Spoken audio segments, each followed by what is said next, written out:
Do you remember Left 4 Dead? You know, the game that spawned all of these games? And then all of these games? It was so legendary? Well, one of its developers has a new game, the Anacrusis, and I'm going to review it in this video. Let's begin. To start off with, the Anacrusis is a 4-player co-op shooter set on a space-bound cruise ship where you play as one of 4 unlikely heroes as they desperately try to survive an alien invasion. You utilize guns, tactics, special weapons, and a metric fuckton of grenades as you battle the game's inbuilt AI as it tries to create an experience that is geared towards your skill level. Now, when I first saw the trailer for the Anacrusis, I assumed it was just a mod for the Left 4 Dead, and honestly, I wasn't far off the mark. Straight away, it is clear where the Anacrusis got all of its inspiration from. The enemies, the gunplay, the mission style, and just about everything in between comes straight out of the Left 4 Dead playbook. And this, my dear viewer, is where I encountered my first problem. If games had to be submitted through Turnitin prior to being uploaded to Steam, the Anacrusis would have flagged, I am sure anyway, a 90% plagiarism rate. Almost nothing in this game is unique. I mean, sure, instead of witches you have endless swarms of roly-poly skeleton fuckheads from Dark Souls, and rather than boomers you have this motherfucker doing its best impression of the sun.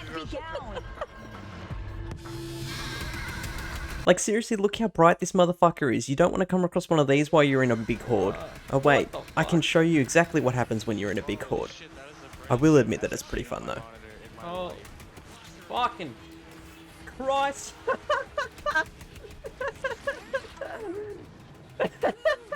Apart from these minor changes in overall design, the game is identical to its 15-year-old namesake and doesn't do anything to improve on the formula, and in some cases takes away from that formula. Now, before I continue down a negative tangent, I will not deny that this game has some good bits to it.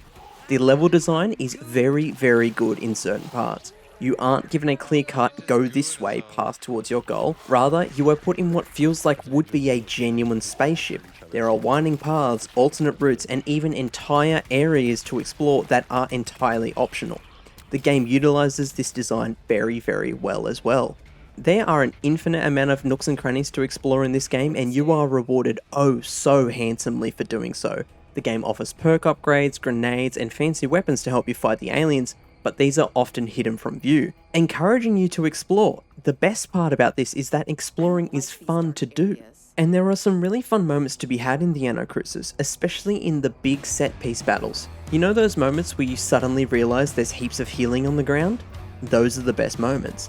The map often explodes with aliens, and it is absolute chaos. Lobbing grenades and laser beaming hordes of dudes while your allies get pounded and Jesus beamed into dust makes for some quality content.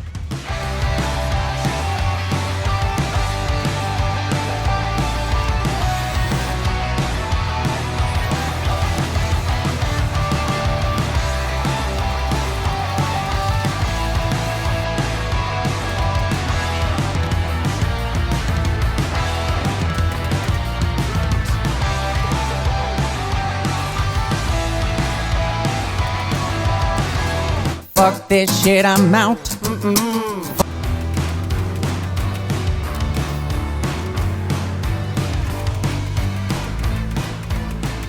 This really is where the positives of this game draw to a close, however, as there really is one big negative that drags the Anacrusis down hardcore.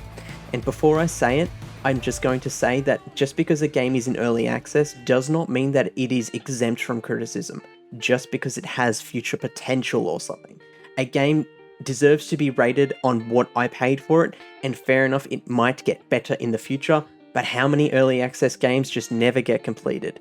I understand that it's in early access, and I understand that games often get better once they're in early access. That doesn't exempt them from criticism, it just gives them some leniency. If I paid for a game, you paid for a game, we get to judge a game, okay?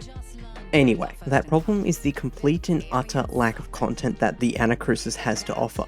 There are 3 guns, 4 characters, 7 enemy types, and there is, I believe anyway, only 5 missions planned for the full release of the game. Now, I think they are planning on adding more missions later on, but this really is a poor effort. First of all, for a game like this, having only 3 guns to choose from and no melee mechanics is severely limiting when you want to replay the game or when you want to have some variety. There are 2 special guns I will mention, but they can only be found rarely and they only have like 10 seconds worth of ammo max, so I barely count those. Now this would be okay if there were other methods of adding variety or even reasons to play the game, but there simply isn't.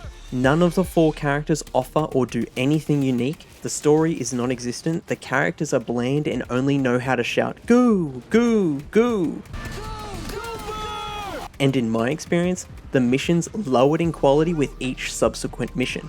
The first episode is by far the best, it absolutely shits on the third for longevity, level design, and just about everything else. The perk system doesn't do much to save the game either.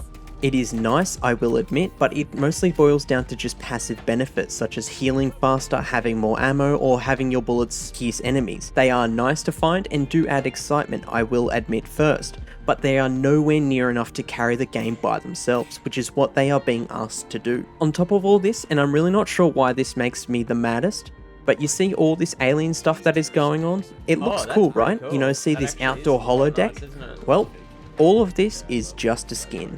There is nothing in the gameplay or mechanics outside of some pretty visuals to hint that this game is set in space or is based on aliens. The common enemies are just zombies for fuck's sake. This to me is the most disappointing part of it all. The developers had the chance to do something with their 70s based game with a space theme and have done nothing with it. Ridiculous. Now I know I've mostly talked shit about this game, and some people may think it is undeserved since it is in early access and that the game needs to be given more time. Well, my dear viewer, let me dissuade you from this wrong opinion. First of all, the promised content at the end of the roadmap is very bare bones. You get some bug fixes and the promised story, but beyond that the developers are very vague. I will grant that they have explained why they are vague, but the reasoning of the launch might be hectic doesn't fill me with a large amount of confidence. I might be being too harsh here, but we've all been burned by promises. I've learnt to like action, not words. Secondly, I don't see where the Anacrusis can ever fit in and make a name for itself. I would barely consider it a space game, it is space themed at best, and while it is a decent zombie game, there are far too many of those out there and this one doesn't do anything to innovate the genre. And then as a casual co-op game, which is where they have marketed towards, I don't see the Anacrusis etching out its own spot in the limelight either. When you look at titles like Deep Rock Galactic, Phasmophobia, Vermintide, and Killing Floor 2, it is clear that the casual co-op gaming space is filled with some truly fantastic games. Games that have all been unique in some way, games that have pioneered in their niche. The Anacrusis has done nothing to make itself stand out, and its roadmap of 2 episodes and then we'll see what happens leaves a lot to be desired. There are a few other things that I think are worth noting, but I didn't know if they were positive or negative, so I'm mentioning them here. First of all, the AI in this game is decent. It won't win you the day, but it heals you, it shoots, it follows you, it does what it needs to do. It is obviously better to play with people though. Secondly, the difficulty AI system seems to work quite well. The game does increase in challenge if you start to snowball, and it is quite humbling at times. Thirdly, there are more diverse enemies than the ones I originally mentioned, they just don't differ from the original formula of the game. The grabber is the most irritating of them all and the only true danger of the lot. The others kind of just exist to eat bullets. Finally, there is friendly fire at a reduced rate. You would think that this adds some challenge to the game, but it is like 1 HP per bullet maximum. It never makes a difference when you're actually playing. You can put an entire mag into someone and they'll just walk off.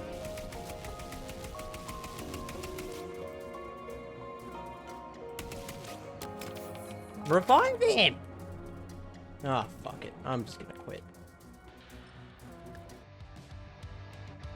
And that is it for the Anacrusis, so it's time to get to the final verdict, in which case I just need to mention here that moving forward I'm going to be changing the way I review early access games. They will be given first a review based on no early access or anything like that, it'll be based on how much I paid for it, the time I paid for it, at release. The second will be based on that potential idea. So bearing in mind that a 5 in my system is the average score, I'm going to give the Anacrusis a 3 out of 10, with a potential future rating of 5 out of 10 maximum. There are fun moments in this game, there really are. It's just that lack of innovation. The fact that this plays more like a mod for the original Left 4 Dead than an actual standalone game, 10 years later, just baffles me. There is nothing going for this game that doesn't exist in a much better capacity in so many other games. Welcome to 2022, folks.